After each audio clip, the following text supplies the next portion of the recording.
नमस्कार के हिंदी सुविचार में आपका स्वागत है। आज की कहानी है बहू की मांग। घंटी की आवाज़ सुनकर सुबह नींद खुली तो दरवाजे की घंटी बजी। मुझे लगा कि इतनी सुबह सुबह कौन आया है। जा ही रही थी तभी मेरी सास ने दरवाज़ा खोल दिया। देखा तो मेरे पति के मित्र दिनेश हैं। वह कहने लगा, चाची देखो प्रीति को क्या हो गया है। दिनेश की छोटी बहन थी प्रीति। मेरी सास ने तुरंत उसके साथ उसके घर गई। मालूम पड़ा कि प्रीति बेहोश हो गई है। उसे तुरंत अस्पताल ले गए। डॉक्टर ने कहा कि वो माँ बनने वाली। दिनेश के पैर तले जमीन घिसक गई और मेरे मुंह से तो कोई आवाज ही नहीं निकली। सासू माँ ने कहा कि यह कैसे हो गया। प्रीति बिन ब्याही माँ कैसे बन सकती है। जब मेरे पति आए तब उनके चेहरे देखने लायक थे। मुझे तो उन दोनों पर पहले से ही संदेह हो रहा था कि कुछ तो उन दोनों का चक्कर है। प्रीति जो दिनेश की बहन थी वो मेरे पति को बचपन से ही जानती थी। मेरे पति भी उसे प्यार करते थे। वह अपने भाई से नहीं बताया। जो दोनों मिलते थे। मेरी सास को जब मालूम पड़ा तो वह अपने बेटे की शादी सुधांशु की शादी मुझसे करा दी। मेरे पति सिर्फ नाम के ही था और प्रीति से प्रेम करता था। डॉक्टर के कहने के बाद अब मुझे भी यकीन हो गया कि वह प्रीति का बच्चा पेट में जो पल रहा है वो बच्चा सुधांशु का है। मैं तो मन ही मन आंख बबूला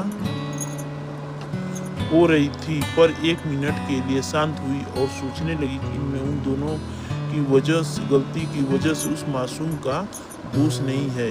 मैंने सोचा कि उस बच्चे का पिता का हक जरूर मिलेगा चाहिए। मैं घर आ गई और बहुत विचार करने लगी कि यह कैसे होगा। मैंने प्रीति को अपने घर ले आई और उसे अपने कमरे में ले गई और कहने लगी कि प्रीति देखो जो कुछ हुआ है वह अच्छा नहीं हुआ है। तुम्हारा भाई भी जो शर्म से मर जाएगा। तुम मुझे सब सही बताओ कि यह बच्चा किसका है। मैं तुम्हारी मदद करूंगी। प्रीति ने कहा, भाभी मुझे माफ कर दीजिए। मैं आपकी गुनहगार हूँ। मैं कुछ नहीं बता सकती। तुम कैसे कह सकती हो। तुम्हारी पूरी जिंदगी पड़ी है वो बर्बाद हो जाएगी।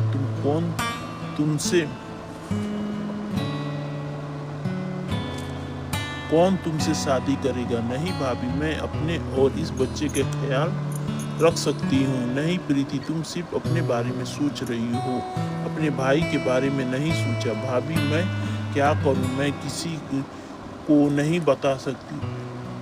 प्रीति देखो मेरी सास ने क्या यह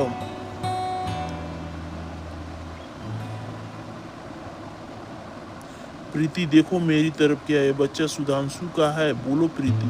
नहीं बता सकती। देखो तुम क्या अपने साथ कई जिंदगी बर्बाद कर रही है। बताओ ठीक है भाभी, मैं बताती हूँ। यह सब सच है।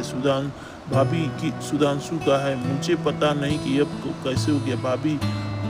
तभी मेरी सास वहाँ आ गई। बहू यह क्या कह रही है। माँ जी आप चिंता मत करिए, मैं सब कुछ ठीक कर दूंगी। नहीं वो कुछ नहीं हो सकता। नहीं माँ जी, मैं प्रीति की शादी सुधांशु से करा दूंगी।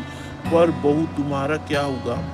माँ जी वो सब बाद में देखा जाएगा। पहले आप दिनेश जी से बात करके उसे समझाइए कि प्रीति की शादी वो सुधांशु से करा दी।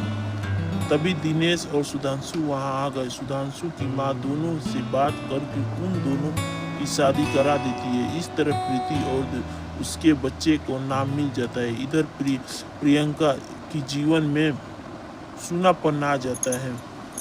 तब वो उसकी सास ने प्रियंका की शादी दिनेश से करा देती है। इस तरह दोनों घरों की लाज लज्जा बच जाती है।